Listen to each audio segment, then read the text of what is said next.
नमस्कार, जय हिंद दोस्तों। कैसे हैं आप सब? उम्मीद है कि आप सब काफ़ी अच्छे होंगे और आप सबकी तैयारी भी काफ़ी बेहतरीन तरीके से चल रही होगी। दोस्तों, इससे पहले हमने 2 वीडियोज़ अपलोड किए हैं, जिसमें पहली वीडियो में हम लोगों ने बातचीत किया यूपी स्पेशल पेपर 5 को किस प्रकार से तैयार करना है।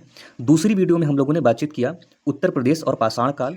बेसिकली आज की वीडियो के माध्यम से हम लोग उत्तर प्रदेश और हड़प्पा सभ्यता को देखने वाले हैं कि उत्तर प्रदेश के संदर्भ में हड़प्पा सभ्यता को हमें किस प्रकार से तैयार करना है, यहाँ से किस प्रकार के अभी तक क्वेश्चंस पूछे जा चुके हैं और आगामी आने वाले वर्ष में अगर किसी प्रकार का क्वेश्चंस यहाँ से पूछा जाता है तो उसको किस प्रकार से हैंडल करना है।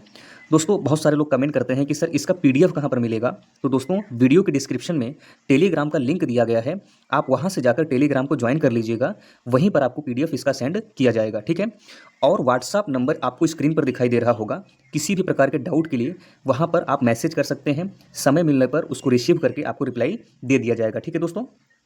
और दोस्तों देखिए, मेरा उद्देश्य है अधिक से अधिक लोगों तक पहुंचना, उनके साथ जुड़ना। तो चूंकि मैं मेहनत करता हूं तो मैं चाहता हूं कि आप लोग थोड़ा सा अपना टाइम निकाल कर इस वीडियो को शेयर करें। अगर अच्छा लगता है तो लाइक ज़रूर करें और दोस्तों चैनल को सब्सक्राइब ज़रूर करें और अपना फीडबैक कमेंट बॉक्स के माध्यम से हमें ज़रूर दें, ठीक है दोस्तों। तो चलिए दोस्तों, स्टार्ट करते हैं। आज की वीडियो के माध्यम से हम लोग देखेंगे उत्तर प्रदेश और हड़प्पा सभ्यता। दोस्तों देखिए, मैं सबसे पहले आपको यहाँ से जो एक प्रश्न पूछा गया है 2023 में, उस प्रश्न को दिखा देता हूँ। ये प्रश्न बहुत ही नॉर्मल था और इस प्रश्न को हैंडल किया जा सकता था, बट देखने में इतना सिंपल लग रहा है। आप इस यहाँ से नंबर लाना थोड़ा सा चैलेंजिंग है, ठीक है। क्योंकि देखिए, जितना छोटा प्रश्न होता है हमारे पास लिखने के स्कोप उतने ही कम होते हैं। अगर हमारे पास लिखने का स्कोप ही नहीं रहेगा तो हम एग्जामिनर से ज़्यादा नंबर कैसे प्राप्त कर सकते हैं। अब जैसे इस प्रश्न में, हालांकि प्रश्न टफ नहीं है, लेकिन यहाँ से नंबर थोड़ा सा लेना बहुत टफ है, ठीक है। अब जैसे प्रश्न क्या पूछा गया है, आप देख पा रहे होंगे कि उत्तर प्रदेश में हड़प्पा सभ्यता से संबंधित पुरा स्थलों की पहचान करिए। मैक्सिमम कितने स्थल पाए गए? 7 से 8। बहुत लिखेंगे 10 लिखेंगे। आप क्या लिखेंगे? क्वेश्चंस की अगर फ्रेमिंग भी आप करेंगे तो सबसे पहले आप भूमिका लिखेंगे, इंट्रोडक्शन लिखेंगे। इसके मेन बॉडी में आप मैप बनाकर छोटा सा आप दिखा सकते हैं कि ये स्थल हैं, इसकी विशेषताएं ये हैं, यहाँ से ये सारी सामग्रियाँ पाई गई हैं और इसकी महत्व ये है, ठीक है। और लास्ट में आप कंक्लूजन दे सकते हैं। ऐसे आप 7 से 8 पॉइंट लिख सकते हैं। ये इस प्रश्न का उत्तर तो सभी लिखेंगे और एवरेज मार्क्स सबको मिलना है, तो फिर आप दूसरों को लीड कैसे कर पाएंगे? आपको तो अच्छा मार्क्स लाना है ना। तो उसके बारे में हम लोग आगे बातचीत करेंगे कि कैसे एग्जामिनर से नंबर लिया जाता है, ठीक है। क्योंकि 60 साल का कोई बुजुर्ग आपकी कॉपी चेक कर रहा है तो उसकी मनः स्थिति को समझते हुए आपको उत्तर लिखनी है दोस्तों, ठीक है। तो इसके बारे में मैं लास्ट में बात करूंगा, क्योंकि हड़प्पा सभ्यता से संबंधित, जैसे कि मैंने पहले वीडियो में बताया था, किसी भी प्रश्न के उत्तर को आप तभी समझ पाएंगे, उसके उत्तर के डायरेक्शन को तभी समझ पाएंगे जब आपको उस चैप्टर से संबंधित जानकारी होगी, उस चैप्टर से संबंधित समझ होगा, ठीक है। तो आइए हम लोग हड़प्पा सभ्यता को उत्तर प्रदेश के संदर्भ में देखते हैं कि उत्तर प्रदेश के संदर्भ में हमें किस प्रकार से तैयार करना है। दोस्तों देखिए, मैं बहुत ही सरल भाषा में आपको बताने का प्रयास करता हूं, क्योंकि मैं भी एक एस्पिरेंट हूं, तो मुझे मालूम है कि विद्यार्थी के लिए बहुत किताबी भाषा और बहुत ही जटिल भाषा नहीं होनी चाहिए, ठीक है। देखिए दोस्तों, यहाँ पर जैसे कोई भी अगर प्रश्न आता है तो हमारे लिए जो सबसे बड़ी चैलेंजिंग होती है कि उस प्रश्न का इंट्रोडक्शन क्या हो सकता है। तो कई बार तो क्या होता है कि हम टेम्पलेट बेस्ड इंट्रोडक्शन लिखते हैं, कंक्लूजन लिखते हैं। जैसे हमने किसी भी चैप्टर के या फिर किसी भी टॉपिक के हमने ऑलरेडी पहले ही बहुत बेहतरीन इंट्रोडक्शन तैयार कर रखे हैं, हम उसको तैयार कर लेते हैं, एज इट इज़ एग्जाम में उसको जाकर लिख देते हैं। बट ये कंप्लीट जीएस पेपर 1 to 8 के लिए करना बड़ा मुश्किल हो जाता है, लेकिन कई बार यह बहुत ही प्रभावी साबित होता है, यहाँ से नंबर आ जाते हैं अच्छे, ठीक है। तो हम उसके बारे में भी बातचीत करेंगे, लेकिन हमने यहाँ पर आपको एक नॉर्मल यहाँ पर जानकारी देने का प्रयास किया। दोस्तों, आप इसको पढ़ सकते हैं कि उत्तर प्रदेश भारत की पहली नगरीय सभ्यता का गवाह है, अर्थात उत्तर प्रदेश भी नगरीय सभ्यता, पहली नगरीय सभ्यता कौन सी है? हड़प्पा सभ्यता। तो हड़प्पा सभ्यता के संदर्भ में उत्तर प्रदेश पहली नगरीय सभ्यता का गवाह है, अर्थात यहाँ से भी उसके स्थल या साक्ष्य पाए गए हैं दोस्तों। अगला है कि इस सभ्यता के अनेक नगरों की प्राप्ति पश्चिमी उत्तर प्रदेश से हुई है, ठीक है। अभी मैं मैप के माध्यम से दिखाऊंगा दोस्तों कि पश्चिमी उत्तर प्रदेश से हुई है।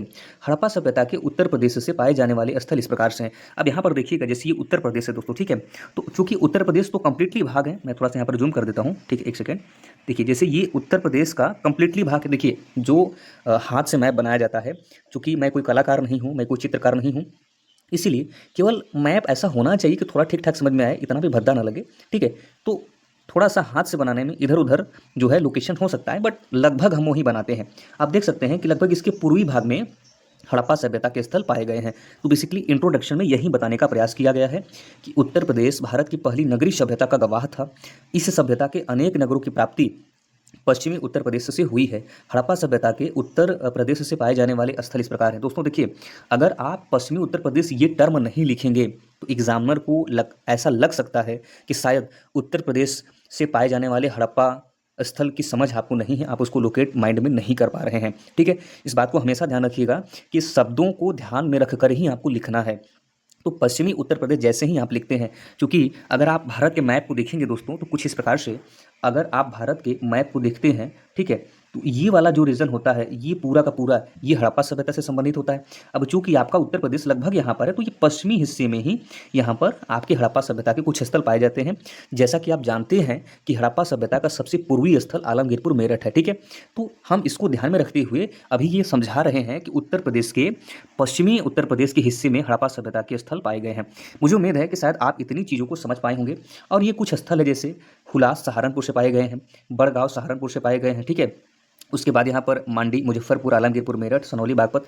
देखिए, ये बेसिकली मैप पर आप मत जाइएगा, आप अपने से, ठीक है, गूगल करके आप अपने से कि उत्तर प्रदेश से संबंधित हड़प्पाई स्थल को आप अपने से मैप बनाएंगे और उस मैप को लोकेट करेंगे। ठीक है दोस्तों, आप इसको ध्यान रखिएगा। मैं फिर से कह रहा हूँ, यूट्यूब पर चाहे कोई भी हो मेरा दोस्त, मैं एक बहुत कड़वी बात बोलता हूँ कि अंधा विश्वास किसी पर मत करिएगा। ठीक है, हो सकता है मुझसे भी मिस्टेक हो सकती है, मुझसे भी गलतियाँ हो सकती हैं, और यूट्यूब पर हर चीज़ की अपनी सीमा है दोस्तों।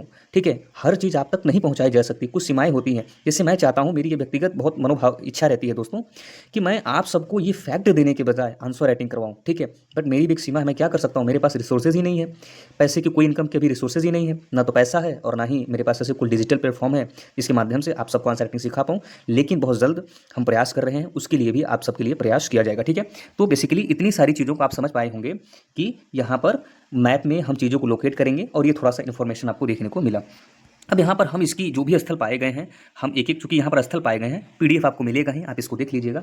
आलमगीरपुर मेरठ से पाया गया है, हुलास एवं बड़गांव सहारनपुर से पाया गया है, मांडी मुजफ्फरपुर से पाया गया, ये प्रीलिम्स से पूछा गया क्वेश्चन है, हुलास भी प्रीलिम्स में क्वेश्चन पूछा गया है यूपी पीसीएस में। ठीक है, उसके बाद मानपुरा बुलंदशहर में पाया गया है।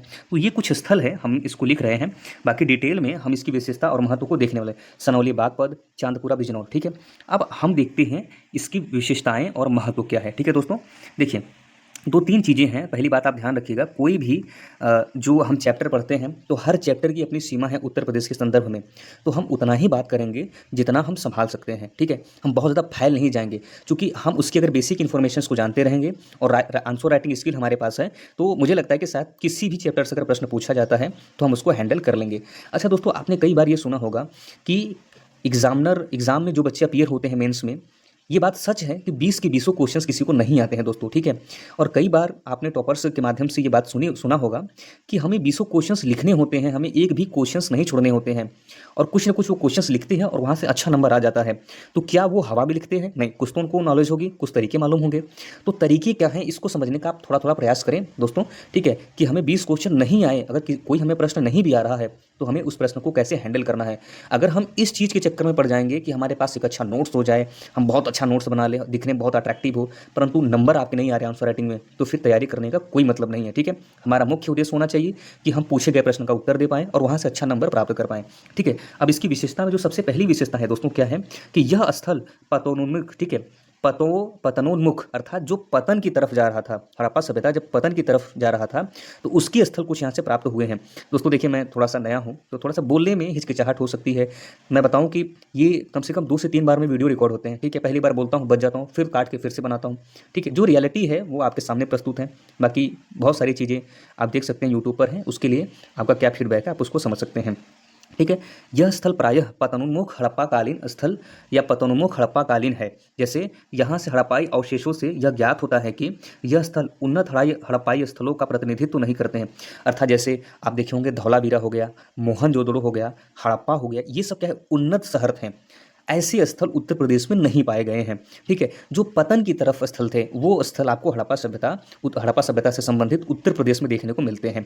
तो बेसिकली यही सारी बातें यहाँ पर बताई जा रही हैं कि यह स्थल प्रायः पतोन्मुख हड़प्पाकालीन है, अर्थात यहाँ से प्राप्त हड़प्पाई अवशेषों से यह ज्ञात होता है कि यह स्थल उन्नत हड़प्पाई स्थलों का प्रतिनिधित्व नहीं करता था। उम्मीद है पहली पॉइंट आपको समझ में आ चुकी होगी दोस्तों, मैं आपको समझा कर ही छोड़ने वाला हूँ। ठीक है, अगला है दोस्तों कि हड़प्पाई स्थलों से अनेक सामग्रियां मिली हैं। जैसे आलमगीरपुर से एक टीला मिला हुआ है।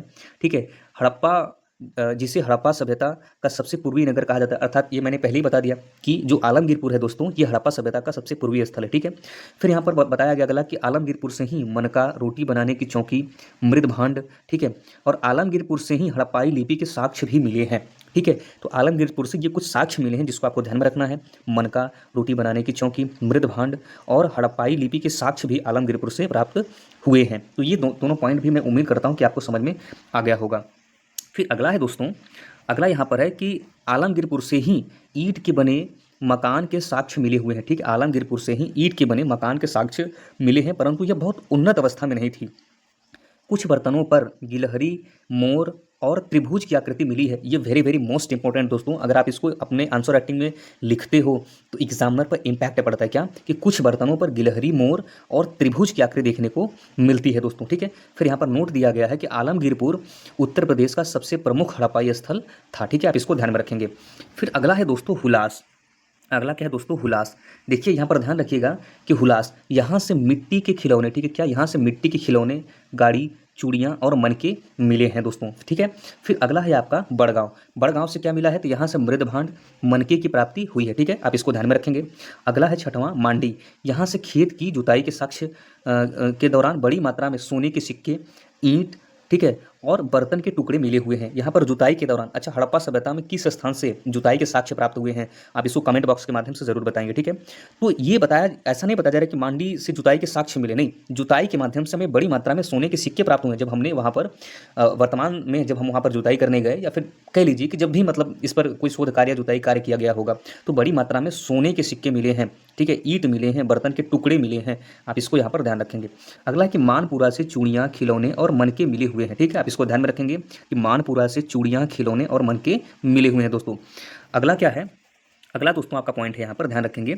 अगला पॉइंट है कि सनौली से कब्रिस्तान से विलासिता की वस्तुएं, ठीक है, हथियार, 3 रथ तथा पशु पक्षियों के साक्ष्य मिले हुए हैं। तो सनौली से हमें कब्रिस्तान से विलासिता की वस्तुएं मिली हुई हैं, हथियार, 3 रथ तथा पशु पक्षियों के साक्ष्य यहाँ पर मिले हुए हैं। अगला है कि चांदपुर बिजनौर, इसकी पहचान हड़प्पाई एवं ताम्र पाषाणिक स्थल के रूप में किया गया है। यहाँ से तांबे के बर्तन, मृद भांड आदि की प्राप्ति हुई है, आप इसको ध्यान में रखेंगे। तो ये कुछ 9 पॉइंट लगभग थे जो हड़प्पा सभ्यता के स्थलों से संबंधित थे। अब यहाँ पर देख सकते हैं आप, यहाँ पर कह सकते हैं कि निष्कर्षतः वर्तमान उत्खनन से यह प्रमाणित हो चुका है कि भारत की प्रथम नगरीय सभ्यता का विस्तार पश्चिमी उत्तर प्रदेश, देखिए यहाँ पर फिर से बताया गया कि पश्चिमी उत्तर प्रदेश तक था। संभव है कि भविष्य के उत्खनन नवीन प्रमाणों के साथ प्रदेश के आद्य ऐतिहासिक महत्व की ओर भी बढ़ा दे। ठीक है, महत्व और भी बढ़ा दे, यहाँ पर और लिखा हुआ है। ठीक है, मैं फिर से एक बार इसको बता देता हूँ। ठीक है, मैं फिर से इसको एक बार बता दूं क्योंकि इंपॉर्टेंट पॉइंट है, बहुत जल्दीबाजी में नहीं, आराम से। निष्कर्षतः वर्तमान उत्खनन से यह प्रमाणित हो चुका है कि भारत की प्रथम नगरीय सभ्यता का विस्तार पश्चिमी उत्तर प्रदेश तक था। मुझे लगता है कि आप इतनी बात को शायद समझ पाए होंगे। अब यहाँ पर बताया जा रहा है कि भविष्य, संभव है कि भविष्य के उत्खनन नवीन प्रमाणों के साथ प्रदेश के आद्य ऐतिहासिक महत्व को और भी बढ़ा दे।